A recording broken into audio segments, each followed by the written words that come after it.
देखिए अभी भी बांग्लादेश वर्सेस पाकिस्तान का मैच चल रहा है। माहौल जिसको कहते हैं ना बड़ा थोड़ा गर्म हुआ है। आई विश के पाकिस्तान किसी तरीके से जीत जाए।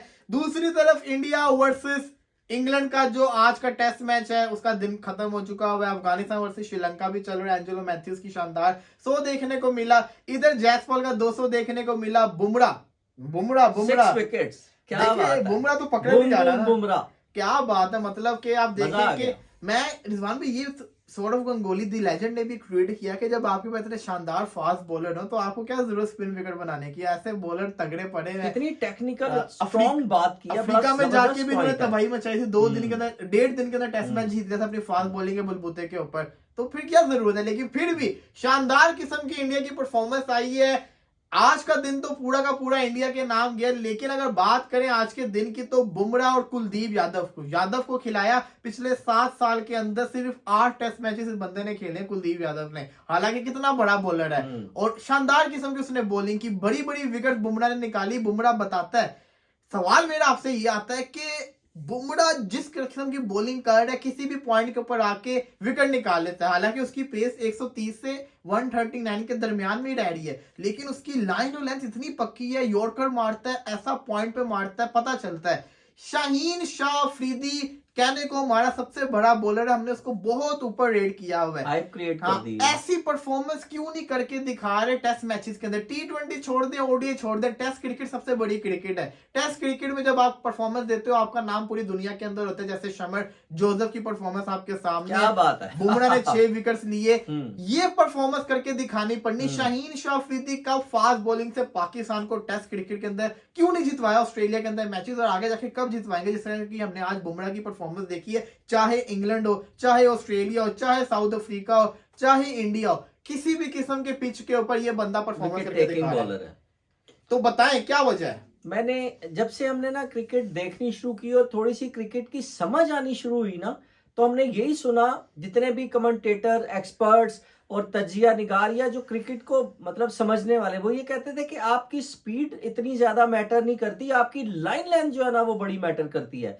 आप जितना ज्यादा अपनी लाइन लेंथ पे बॉल डालेंगे तो बैट्समैन कहीं ना कहीं गलती जरूर करेगा। 1 ओवर में, 6 बॉल में, दूसरे ओवर में, तीसरे ओवर में वो गलती करेगा और वो गया। लेकिन अगर आप खाली जोर लगाने के चक्कर में out swing, in swing, swinging yorker या आप शॉर्ट पिच ज्यादा के चक्कर में जोर लगाएंगे और अपनी लाइन लेंथ को कहीं ना कहीं मिस करेंगे ना, तो फिर आपको मार पड़ेगी। वो परफेक्शन लाने की जो जरूरत है ना, वो यहाँ पे नहीं है। वहां पे इस चीज को वो अडॉप्ट कर गए, इस चीज पे वो प्रैक्टिस कर रहे हैं और प्रैक्टिस में इतनी परफेक्शन आ गई है कि जहां जहां बुमराह ने या बुमराह जैसे और भी बॉलर हैं वो बॉल डालना चाहते हैं, वहां उनकी बॉल डल रही है। देखें, मैं कहता हूं जी, मैं यहां से बॉल करता हूं, मैं करना चाहूं यॉर्कर हो जाए फुल टॉस, मैं करना चाहूं क्या कहते हैं ऑफ की तरफ वो निकल जाए वाइड, तो ये तो होती है आपकी प्रैक्टिस कितनी है किसी भी बॉल के ऊपर।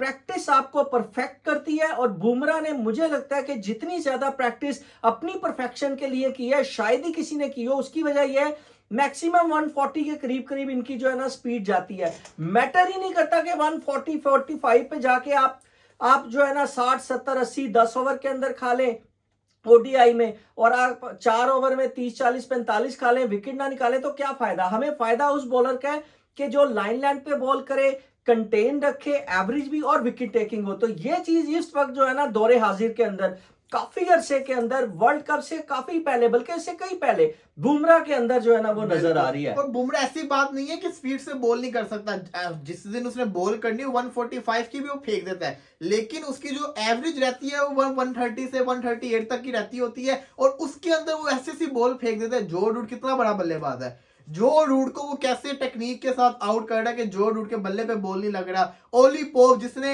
196 स्कोर किया हो, उस बंदे को ऐसा यॉर्कर मार के आउट करना, जो कि 55 बॉले आज के दिन में खेल चुका हो, उसको आउट करना। जोनी बेस्ट्रो, बेन स्ट्रोक को विकेट और आउट आ देना। देखिए बेन स्ट्रोक ने तो फ्रस्ट्रेशन में बल्ला ही छोड़ दिया ना, वो परेशान हो गया, मेरे साथ हुआ क्या है।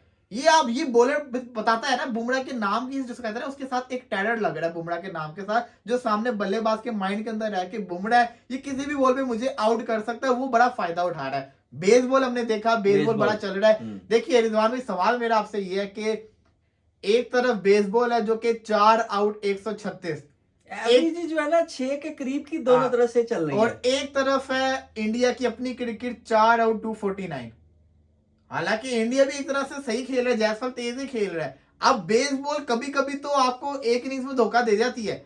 इंडिया की 249 चले, इंडिया 249 से 396 तक पहुंच गया, बड़ी अच्छी पोजीशन में पहुंचा। मैं चाहता था 30-40 और कट जाते, लेकिन फिर भी अच्छी पोजीशन के ऊपर आ गए।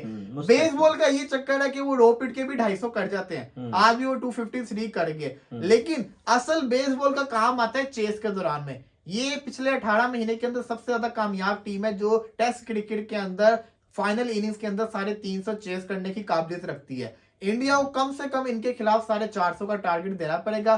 जैक क्रोली ने आज शानदार किस्म की बल्लेबाजी की, 74 रन की मेरा ख्याल है इसने इनिंग्स के लिए, बड़ी शानदार। और वो इस मैच का टर्निंग पॉइंट ही वो श्रेयस अय्यर का कैच था, जो उसने याद दिला दी, वो जो ट्रेविस हेड ने रोहित शर्मा का कैच पकड़ा था, सेम उल्टा भागते उसने जो कैच पकड़ा, उसके बाद फिर आपके बुमराह साहब छा गए। तो इस मैच के अंदर बड़े पॉइंट्स है। लेकिन मैं कहता बेसबॉल एक तरफ चल रहा है, एक तरफ चल रहा है jazz ball. Jazz ball in sense के Jaiswal, J for Jaiswal, J for Jasprit, दोनों की परफॉर्मेंस चल रही है। एक तरफ 200 आ रहा है तो दूसरी तरफ जिसको कहते हैं 6 फिगर्स आ रही है। तो जैज बॉल वर्सेस बेसबॉल चल रहा है। और इसके अंदर इस वक्त जैज बॉल की हिट हो, जिसे कहते हैं ना, जीत रहे, डोमिनेट कर रहे हैं। लेकिन अगर आपको बेसबॉल को बीट करना है तो आपको फिर रो बॉल खेलनी पड़नी है, इंडिया वाली क्रिकेट खेलनी पड़नी है, रोहित वाली क्रिकेट खेलनी पड़नी है, ताकि 11 के 11 ही परफॉर्मेंस करके दिखाए। मैं ये समझता हूं कि इंडिया जो है ना इस वक्त 11 के साथ नहीं 10 खिलाड़ियों के साथ खेल रही है। पूछे क्यों? वो कैसे? वो इसलिए कि इंग्लैंड इंडिया की कंडीशन में जाके समझ गया कि यहाँ पे सिर्फ एक फास्ट बॉलर की जरूरत है, बाकी स्पिनर्स की जरूरत है, या तो आप एक बैटिंग में एडिशन कर लो। तो उन्होंने पिछले टेस्ट मैच में भी एक फास्ट बॉलर खिलाया, जीत गए। इस टेस्ट मैच में भी एक खिलाया, जिमी एंडरसन, जिसने अच्छी बॉलिंग भी की, विकेट भी निकाली, और उनके स्पिनर्स खिलाए, बैटिंग इंक्रीज कर ली। इंडिया ने पिछले टेस्ट मैच में भी सिराज को खिलाया, जिसने कोई विकेट नहीं ली, मार पड़ी। इस टेस्ट मैच में मुकेश कुमार को खिलाया, जो कि जैसी विकेट गिरती उसको बॉलिंग पे लगाते सारा प्रेशर रिलीज कर देता। यहाँ पे अगर आपने या तो एक ऑप्शन ऑलराउंडर सुंदर को खिलाया होता, बॉलिंग भी करता, बैटिंग भी करता, या तो इसकी जगह आपने एक प्रॉपर बल्लेबाजी खिलाया होता सरफराज का, आपकी बैटिंग और स्ट्रॉन्ग हुई होती। तो आपको नहीं लगता कि मतलब कि वही वाली अप्रोच यूज करनी चाहिए जो इंडिया क्या कहते हैं इंग्लैंड ने की हुई है, कि आपके पास जब बुमराह जैसा तगड़ा बॉलर है, जरूरत ही नहीं है फास्ट बॉलर की, जहां पे विशाखापट्टनम जहां पे स्पिनर्स को मदद मिल रही है। तो मैं ये समझता हूँ इंडिया 10 खिलाड़ियों के साथ खेल रहा है। सही कह रहे हैं। इसमें दो बातें करने वाली अहम है बड़ी ज्यादा। एक तो आपने जो ये वाली पॉइंट आपने डिस्कस किया, देखें हम जीतेंगे, कोई भी जीत उसी वक्त ही सकता है जब वो जो उस वक्त रिक्वायरमेंट है ना, अगर वो उसको अडॉप्ट करता है। वो रिक्वायरमेंट इस वक्त अडॉप्ट कर रहे हैं इंग्लैंड वाले। तो इंग्लैंड काफी देर से उस पैटर्न पे खेल रही है जिसपे विनिंग विक्ट्री जो है ना वो आ रही है। इंडिया को भी उसी पैटर्न पे जाना पड़ेगा, यकीनन उनको लेना चाहिए था। लेकिन मैं ये समझता हूँ दौरे हाजिर की जो क्रिकेट है वो इतनी एडवांस हो गई है, इतनी जदीद, और इतने एंगल से हम लोग सोचते हैं कि अगर हम 10-11 अगर 11 खिलाड़ी हैं तो 11 मुख्तलिफ लोगों के अगर तजिए देखें तो हर एक का अलग-अलग तजिया होगा, और हर एक का तजिया ना तकरीबन लगेगा कि यार ये ठीक है। जब तक हम पहले का सुनेंगे हम कहेंगे ये ठीक है, दूसरे का सुनेंगे कहेंगे ये भी ठीक है।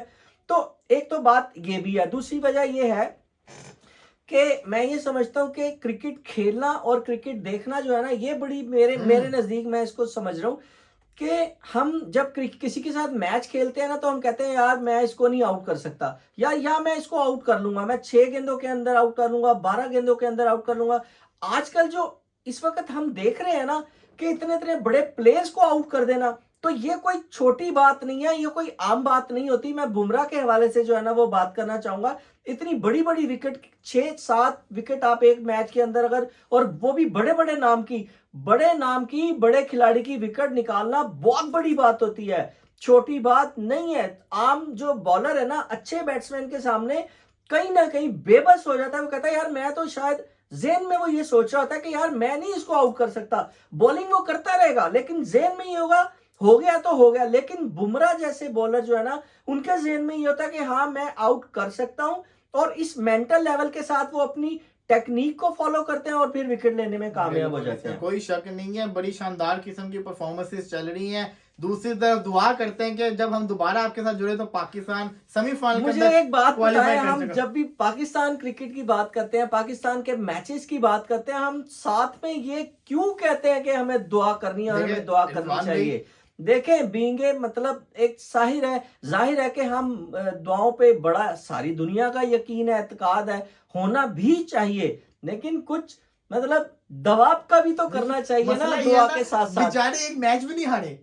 बेचारे अगर हारे हो तो हम कहें कि ये वो बेचारे हारे ही नहीं है मैच, और उनका ये वाला मैच भी उनके लिए नॉकआउट बन गया हुआ है। पूरे टूर्नामेंट में ब्रिलियंट, न्यूजीलैंड को हराया, अफगानिस्तान को हराया, नेपाल को हराया, आयरलैंड को हराया, सब टीमों को तो हराया। एंड के ऊपर आके बांग्लादेश के साथ मुश्किल पड़ गई है। याद होगा एशिया कप के अंदर हर टीम को अनबीटन आ रहे थे, और ओमान क्या तो सेमीफाइनल हार गए थे। हाँ जी, हाँ जी, अंडर बिल्कुल 19 की सही। टीम ये बड़ी अच्छी है, लेकिन ये क्रूशियल मैचेस के अंदर आके ना थोड़ी स्ट्रगल कर रही है। मैंने टैलेंटेड लड़के बड़े देखे, उबैद शाह हो गया, उबैद शाह अच्छा चल शाहजेब रहा खान है। हो गए, बड़े सारे अच्छे हैं। बस इन बेचारों को थोड़ी लक भी चाहिए, आज लक जीत भी जाए। चाहिए होती है, अभी तो जैसे परफॉर्मेंस अच्छी चल रही फाइनल है, में इंडिया के साथ हुआ था, कुछ हो लक सकता है मैटर यहाँ करती पे है। बाजी ले जाए। लेट्स सी, देखते हैं क्या होगा।